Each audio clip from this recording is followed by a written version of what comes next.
Okay, so I'm here in the AWS console. I'm just going to go over to Route 53. And another thing you should always notice is Route 53 is a global service. It doesn't matter whether you're in Sydney region or the London region or in Northern Virginia. This is a global service, so it applies all across the world, very similar to IAM. You know, when you create new users, they are global users. So we'll go into our Hello Cloud Gurus domains. So we've still got these two DNS records. I've actually just deleted the last simple one, so you can go ahead and do that if you want. You probably should actually. So I'm going to go in and create a record set. I'm just going to use it as the naked domain name, so hellocloudgurus.com, and then the type, I'm going to make it an alias and I'm going to get it to resolve to my London ELB.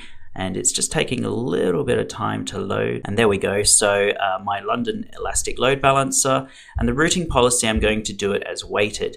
And then in here, it says wait. So if you hover over it, you can see that you can set values between 0 to 255. And essentially it's going to add up all the weights and then assign a percentage, and that's how it's going to distribute the traffic. So if you do a weight of 1 and 3, that means that the sum is going to be 4. So 25% of your traffic will go to 1 and 75% of your traffic will go to 3. I like to work in hundreds just to make it easier. So let's say I want a weight of 70 to go to London, and then in here I'm just going to call it my London site, and then I'm going to leave everything else as default and go ahead and hit create.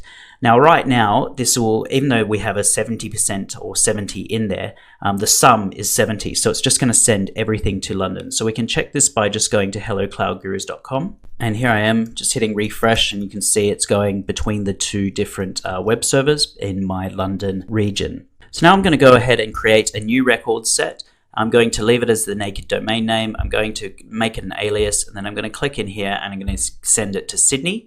I'm going to change the routing policy to weighted, and in here I'm going to set a weight of 30, and we'll call it my Sydney site. I'm going to leave everything else as default and hit create. And so now you can see that we've got the same name, we've got a weight of 70 and a weight of 30. This one's going to London, this one's going to Sydney. So if I come back here and refresh, at the moment it's sending everything to London, and you can sit here repetitively refreshing for 3, 4, 5 minutes. Eventually it's going to go over to Sydney and it will be there for a length of time. Then it will go back over to London, etc. And I've just hit refresh and now I'm in Sydney, and that took about 5 minutes.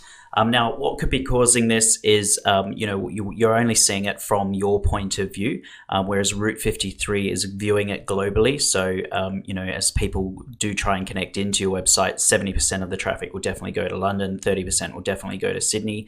But because your ISP is caching the DNS, the IP address for this DNS server, it might be caching it locally upstream so that you don't actually, get the weighted routing in effect until you hit refresh after the TTL has expired. That could be definitely one of the reasons for it. So just remember that Amazon take a global view of this. So 70% of your traffic will definitely be sent to London, 30% will definitely be sent to Sydney. Where you're going to see this in the exams is exactly that, probably where your A and B testing will be an exam scenario. So you want to send a percentage of your traffic to the new website before you take it out of development and put it into production.